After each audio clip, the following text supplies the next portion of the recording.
الصلاة خير من النوم. اعوذ باللہ من الشیطان الرجیم. بسم اللہ الرحمن الرحیم. السلام علیکم ورحمۃ اللہ وبرکاتہ. میرے عزیز بھائیوں بہنوں اور بچوں، آج کا جو وظیفہ میں آپ کو بیان کروں گا یہ سردار وظیفہ ہے، اور یہ صرف ایک کلمہ دنیا کے تمام غموں، تکلیفوں اور مصیبتوں کا علاج ہے. جس طرح میں بیان کروں گا آپ اسی طرح پڑھیے گا، انشاءاللہ تعالی اس کا اثر بھی ہوگا. آپ اپنی آنکھوں سے آسمانوں سے فیصلے اترتے دیکھیں گے جو آپ کے حق میں ہوں گے. جو بھی مشکل ہے، جو بھی دکھ ہے، یہ وظیفہ پڑھیں اور اپنے اللہ سے بیان کریں. بہت سارے بہن بھائی اور بچوں کو تو یہ بھی نہیں پتا کہ آیت کریمہ کو کیسے پڑھنا ہے، حالانکہ اس کو پڑھا نہیں جاتا، اس کو ادا کیا جاتا ہے. یہ اللہ سے توبہ ہے، اور توبہ ہمیشہ ہوتی ہے، پڑھی نہیں جاتی. اور کچھ میرے بہت سارے عزیز ایسے بھی کرتے ہیں کہ 1.25 لاکھ مرتبہ گھر میں لوگوں کو بلوا کر پڑھا لیا، لیکن وہ پڑھتے کیسے ہیں؟ درمیان میں باتیں ہوتی ہیں، وظیفے کے درمیان میں ہی ایک دوسرے کے حال چال پوچھا جاتا ہے، اور زمانے بھر کی باتیں ہوتی ہیں، اور ساتھ ساتھ وظیفہ بھی ہوتا ہے. تو میرے عزیزوں، بڑی معذرت کے ساتھ ایسے صرف اس کا ثواب ملتا ہے، باقی اس وظیفے میں اثر جو ہے وہ نہیں رہتا. تو انشاءاللہ تعالی میں آپ کو آج بیان کروں گا. یہ مکمل ویڈیو ضرور دیکھیے گا. اس ایک ویڈیو سے آپ جو حاصل کرنا چاہتے ہو، میں اللہ کی رحمت کے بھروسے پر یہ کہہ رہا ہوں، انشاءاللہ وہ ضرور ملے گا. جو بھی مسئلہ ہے، خواہ کسی کی شادی کا مسئلہ ہے، کسی کے رزق کا مسئلہ ہے، کاروبار نہیں چلتا، مقدمے ہیں، کوئی قید میں ہے، کسی پہ کوئی قرض ہے، جو کچھ بھی ہے، تو یہ والا وظیفہ پڑھیں اور اللہ کی مدد دیکھیں آتے ہوئے. میرے عزیزوں، یہ دنیا جو ہے یہ پریشانیوں کا گھر ہے. مشکلاتیں، پریشانیاں کہاں سے آتی ہیں؟ اللہ کا حکم ہو تو ہی ملتی ہیں، انسان کو تو ہی آتی ہیں.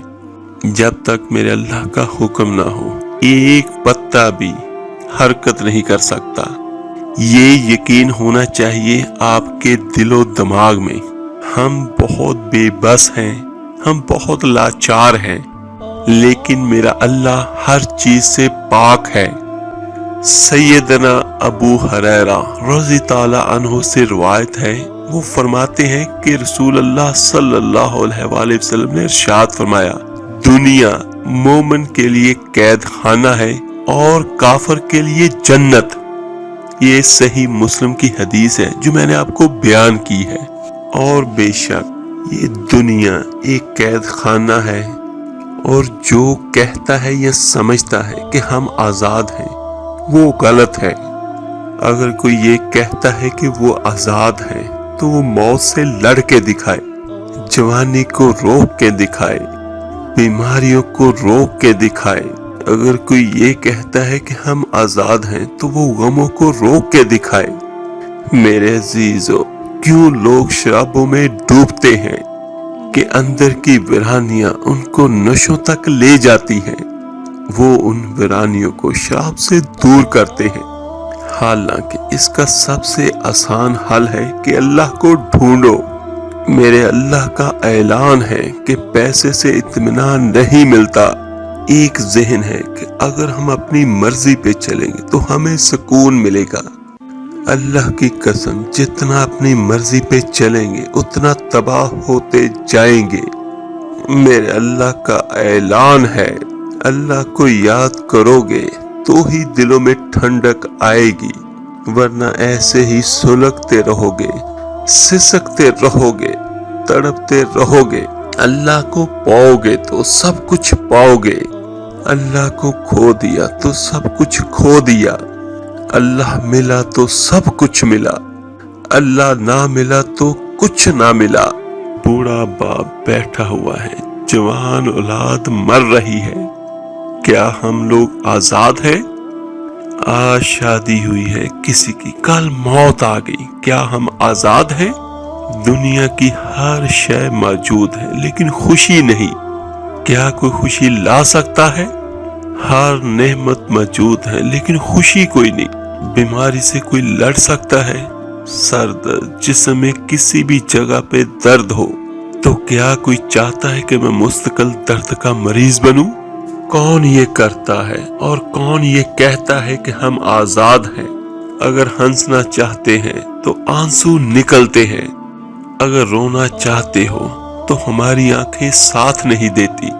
ہم میں سے بہت سارے لوگ اپنی زندگیوں کو بچانے کے لیے پروٹیکٹر لگاتے ہیں، اور اللہ کا حکم آتا ہے تو وہی بندے اٹھا کر انسان کو منو مٹی کے نیچے دبا دیتے ہیں۔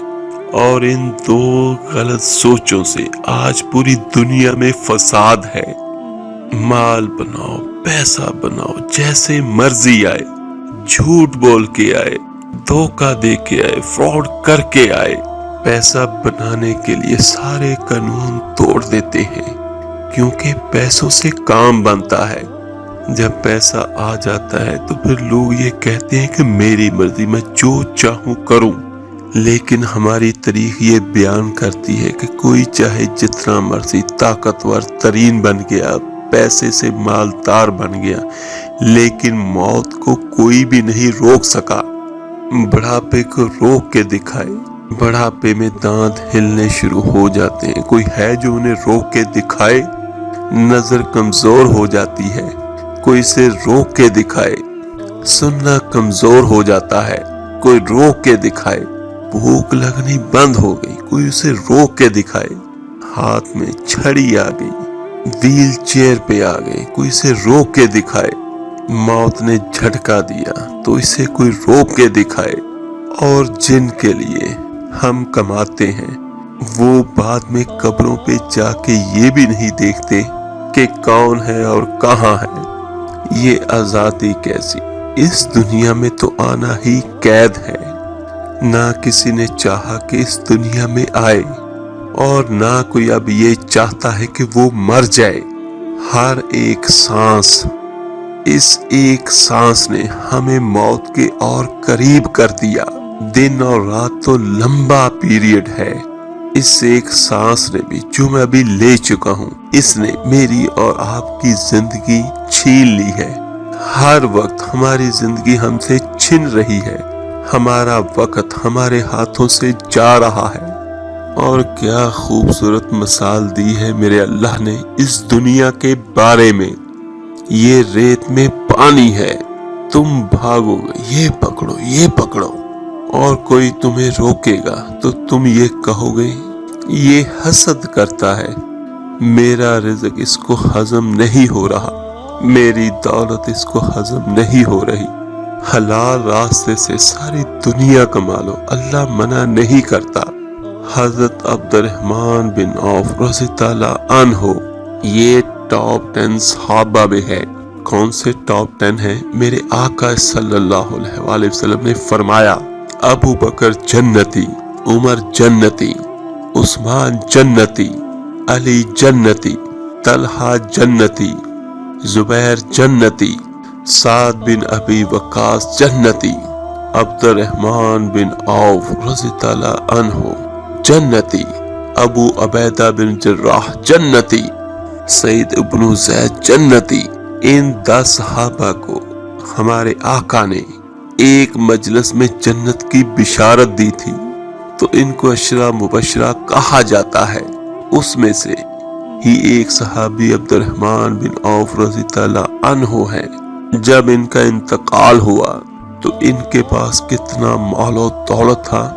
3 ارب 10 کروڑ 20 لاکھ دینار چھوڑ کے یہ گئے۔ اور دینار کیا ہوتا ہے؟ اس وقت جو سونے کا سکہ تھا۔ اور آج ہم جس دولت پہ گمان کرتے ہیں یہ تو کاغذ کے پرنٹ ہیں، لیکن اس وقت وہ خالص سونے کی اتنی زیادہ دولت چھوڑ کے گئے۔ تو میرے عزیزو، جو کچھ بھی ہے، جیسا بھی ہے، سارا کچھ میرے اللہ کا ہے۔ اگر ہمیں کوئی مشکل، کوئی مصیبت، کوئی پریشانی بھی ہے تو ہم اللہ سے کہیں جو ہمیں پکار رہا ہے، یا ایھا الانسان ما غرک بربک الکریم۔ یہ اللہ کا گلہ ہے، میرے بندے مجھے چھوڑ کر کہاں جا رہے ہو؟ میرے عزیزو، اللہ کی پکار سنو۔ اس پکار میں اللہ کی ہمدردی کو میں کس طرح بیان کروں؟ جس محبت سے اللہ جیسے ماں نادان بچے کو سمجھاتے سمجھاتے جب عاجز آ جاتی ہے اور جب تھک جاتی ہے تو پھر جیسے وہ کہتی ہے، ہائے بیٹا تو کیسے سمجھے گا اور تو کہاں جا رہا ہے؟ لیکن اس وقت کا بچہ نوجوان دیوانہ ہوتا ہے، وہ پاگل ہوتا ہے، اسے جوانی کے نشے نے انسانیت کے دائرے سے نکال کر جانوروں کے روپ میں بدلا ہوا ہوتا ہے۔ اس کی سمجھ ختم ہو چکی ہوتی ہے، اس کی آنکھوں کا غلط دیکھنا اسے اندھا کر چکا ہوتا ہے، اور موسیقی کو سن سن کر دل پر پتھروں سے زیادہ سختی آ چکی ہوتی ہے۔ غلط محفلوں نے ہم سب کو برباد کر دیا۔ کبھی مال کا نشہ، کبھی آنکھ کا نشہ، کبھی کان کا نشہ، کبھی جوانی کا نشہ، کبھی حکومت کا نشہ، کبھی سیاست کا نشہ۔ انسان بھول جاتا ہے کہ اللہ اسے دیکھ رہا ہے، ہر لمحہ، ہر پل۔ جس نے آنکھ دی تھی، جس نے کان دیے تھے، اس نے آنکھ یوں ہی نہیں دی ہمیں کہ ہم اوروں کی بیٹیاں دیکھیں، اور آنکھ یوں نہیں دی کہ اوروں کی عزتوں کو دیکھو، اور کان اس لیے نہیں دیے تھے کہ لوگوں کی چگلیاں سنو، گانے سنو۔ پیٹ اس لیے نہیں دیا اللہ نے کہ اس میں حرام لقمے ڈالے۔ جیسے ماں عاجز ہو کر کہتی ہے، اے بیٹا میں تمہیں کیسے سمجھاؤں، تو کیسے سمجھے گا؟ وہ دیوانہ سمجھتا ہی نہیں۔ تو اسی طرح میرا اللہ کہتا ہے، یا ایھا الانسان، یا ایھا الانسان، یا ایھا الناس نہیں۔ قرآن میں صرف 2 جگہ پر اللہ نے فرمایا ہے یا ایھا الانسان، اور یا ایھا الانسان کا مطلب کیا ہے کہ اللہ مجھے پکڑ رہا ہے، میرا اللہ مجھے جھنجھوڑ رہا ہے کہ تجھے کیا ہو گیا۔ جتنے بھی سن رہے ہیں ہم سب کو، اور جو ساری دنیا کا مسلمان اور کافر ہے، یا ایھا الانسان، یا ایھا المومن نہیں، یا ایھا المسلم نہیں، یا ایھا الموحد نہیں، یا ایھا المتقی نہیں، یا ایھا المحسن نہیں، یا ایھا الانسان۔ جیسے اللہ ایک ایک کا کندھا پکڑ کر اس کو ہلا رہا ہو اور اسے کہہ رہا ہو، میرے بندے، یا ایھا الانسان، میرے بندے، ما غرک بربک الکریم، میں نے تمہیں بنایا تھا، میں نے تمہیں پالا تھا، میں بھی کبھی تیرا بدخواہ ہو سکتا ہوں۔ تمہیں کس نے کہہ دیا کہ تیرا رب تیرے بارے میں خیر خواہ نہیں ہے؟ تجھے دھوکہ کس نے دیا؟ تجھے مجھ سے دور کس نے کر دیا؟ جو بیٹا ہی ماں کے بارے میں بدگمان ہو جائے تو وہ ماں زندہ مر جاتی ہے۔ والدین کے بارے میں اگر اولاد بدگمان ہو جائے تو وہ ماں باپ زندگی میں زندہ رہ کر بھی موت کا ذائقہ چکھ لیتے ہیں۔ میرے بھائیو، اللہ بلند و بالا ہے تمام تاثرات سے، لیکن اللہ نے اس آیت میں اسی قسم کا درد بتایا ہے۔ میرا بندہ، میں تیرا رب، میں تجھ پہ کرم کرنے والا، میں تجھے بنانے والا، تجھے برابر اقتدار کے ساتھ بنانے والا، پھر تجھے یہ سب کچھ شکل و صورت، زبان، آنکھیں، ناک، کان دے کر اب مجھے بتا کہ میں بھی تیرا کبھی بدخواہ ہو سکتا ہوں؟ میرے بندے تو مجھے کیوں چھوڑ گیا؟ ما غرک بربک الکریم، کہ اللہ کہتا ہے کہ تو نے مجھے کیوں چھوڑا؟ مجھے کوئی جواب تو دے۔ کیا اللہ نے سورج کو چمکنے سے روک دیا؟ کیا اللہ نے زمین کو غلے اگلنے سے روک دیا؟ کیا اللہ نے ہماری نیندوں کو ہم سے دور کر دیا؟ جب سب کچھ ہمارے اللہ نے ہمیں دیا ہے اور بہت دیا ہے، تو یہ ہماری اپنی بے وقوفی ہے کہ ہم اس کریم رب کو چھوڑ کر اوروں کے دروں پر جائیں اور در بدر بھٹکیں۔ سارے خزانوں کا مالک میرا اللہ ہے، سارے خزانوں کا مالک میرا اللہ رحمان ہے۔ تو چلو میرے عزیز بھائیو بہنوں، چلتے ہیں اپنے آج کے عمل کی طرف۔ اس کا میں تھوڑا سا بیک گراؤنڈ بھی آپ کو بیان کر دوں۔ بسم اللہ الرحمن الرحیم، لا الہ الا انت سبحانک انی کنت من الظالمین۔ اس آیت کو آیت کریمہ کہا جاتا ہے۔ یہ سورۃ الانبیاء کی آیت نمبر 83 کا حصہ ہے۔ اس میں یونس علیہ السلام کا واقعہ بیان کیا گیا ہے۔ یہ واقعہ اس سورت کے علاوہ بھی سورہ صفات اور سورہ قلم میں بھی بیان کیا گیا ہے۔ اللہ تعالیٰ نے نینوا والوں کو، جو عراق کا علاقہ ہے، اس میں تقریباً 8ویں صدی قبل مسیح حضرت یونس علیہ السلام کو بھیجا اور آپ نے انہیں ایک اللہ کے دین کی دعوت دی، مگر انہوں نے اس کو قبول کرنے سے انکار کرتے ہوئے اپنے کفر پر اصرار کیا، اور یونس علیہ السلام اپنے لوگوں سے ناراض ہو کر چلے گئے اور جانے سے پہلے وعدہ کر گئے کہ 3 دن بعد اللہ کی طرف سے تم پر عذاب آئے گا۔ تو یہاں پہ انہوں نے ایک چھوٹی سی غلطی کی۔ میرے عزیزوں، جو اللہ کے قریب ہوتا ہے، آزمائشیں بھی ان پر آتی ہیں۔ اگر آپ پر، مجھ پر، ہم سب پر کسی قسم کی کوئی آزمائش ہے تو ہم اللہ سے کہیں گے اور وہی ہمیں اس آزمائش سے نکالے گا۔ تو حضرت یونس علیہ السلام اپنے قبیلے والوں کو چھوڑ کے چلے گئے اللہ کے حکم کے بغیر۔ تو ان کے قبیلے والوں کو جب یہ بات ثابت ہوگی کہ نبی جھوٹ نہیں بولا کرتے، تو وہ اپنے بچوں، چپایوں، مواشیوں کو لے کر صحرا کی طرف نکل گئے۔ انہوں نے عذاب آتے دیکھ لیا۔ انہوں نے کیا کیا کہ بچوں کو ماؤں سے الگ کر دیا اور اللہ تعالیٰ کے حضور آہذاری کی۔ اونٹ اور ان کے بچے بلبلانے لگے، گائے ان کے بچے ڈکرانے لگے، بھیڑ بکریاں ان کے بچے ممیانے لگے۔ تو اللہ تعالیٰ نے ان کی توبہ قبول کی، ان کی آہذاری کو قبول کیا اور ان سے عذاب کو دور کر دیا۔ اور یہ وہ واحد واقعہ میرے علم میں ہے، ہو سکتا ہے ایسا کوئی اور بھی کسی اور جگہ پہ ہو، لیکن جو میرے علم میں ہے، جتنی میں نے کتابیں پڑھی ہیں، جتنا اللہ نے مجھے علم دیا ہے، سوائے اس ایک واقعے کے میں نے کہیں نہیں پڑھا نہ سنا کہ اللہ نے کسی سے عذاب ہٹایا ہو، حالانکہ اس کے نبی نے بددعا بھی کر دی ہو۔ تو اس کا مطلب یا اس سے پیغام ہمیں کیا ملتا ہے کہ اللہ کی ذات بہت رحمان ہے، بہت رحمان ہے۔ اور سبحان اللہ، ایک جگہ پر میرا اللہ کیا فرماتا ہے کہ میری رحمت میرے غضب پر حاوی ہے۔ تو یونس علیہ السلام کی قوم سے عذاب ٹل گیا، انہوں نے عذاب آتے اپنی آنکھوں سے دیکھا، لیکن ایمان لانے پر اور توبہ کرنے پر، اللہ کی طرف سچے دل سے پلٹنے پر، اللہ تعالیٰ نے ان سے عذاب کو ٹال دیا۔ میرے اللہ کا فرمان ہے، تو سو کیوں ایسی بستی کوئی نہ ہوئی جو ایمان لائی ہو، پھر اس کے ایمان لانے نے اسے نفع دیا ہو۔ یونس کی قوم کے سوا جب وہ ایمان لے آئے تو ہم نے ان سے ذلت کا عذاب دنیا کی زندگی میں ہٹا لیا اور انہیں ایک وقت تک سامان دیا۔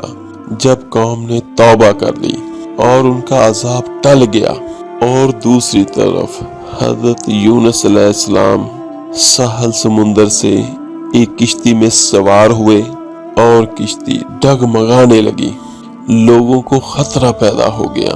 تو انہوں نے آپس میں مشورہ کیا کہ اگر ایک آدمی کو نکال دیا جائے تو کشتی کا بوجھ کچھ ہلکا ہو جائے گا۔ انہوں نے قرہ ڈالا تو قرہ میں حضرت یونس علیہ السلام کا نام نکلا۔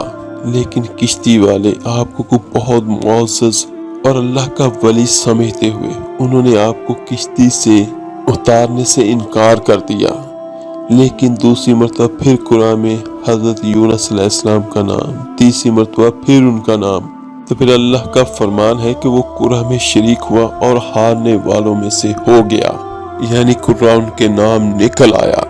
جب تیسری مرتبہ بھی ان کا نام نکلا تو حضرت یونس علیہ السلام اٹھ کے کھڑے ہو گئے اور انہوں نے پانی میں چھلانگ لگا دی۔ ابن مسعود رضی اللہ عنہ بیان کرتے ہیں کہ اللہ تعالیٰ نے ایک مچھلی کو بھیجا جو دریاؤں کے پانیوں کو پھاڑتی ہوئی پہنچی۔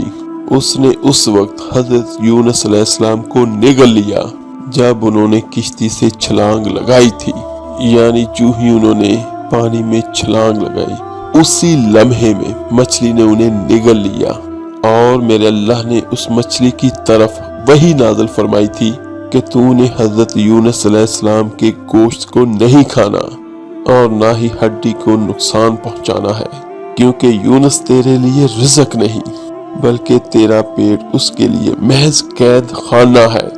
اور دیگر آیات میں بھی اس واقعے کی تفصیل ملتی ہے۔ تو بہرحال یہ ایک قصہ بہت طویل ہے تو میں اس کو مختصر کرتا ہوں۔ جب انہوں نے اپنی غلطی کو تسلیم کر لیا تو میرا اللہ فرماتا ہے کہ ہم نے اس کی دعا قبول کر لی۔ سبحان اللہ، یعنی جو ہی انہوں نے اپنی خطا کا اعتراف کیا تو میرا اللہ راضی ہو گیا، اور میرا اللہ آگے کیا فرماتا ہے کہ ہم نے اس کو غم سے نجات دی، اور ہم مومنوں کو اسی طرح نجات دیتے ہیں۔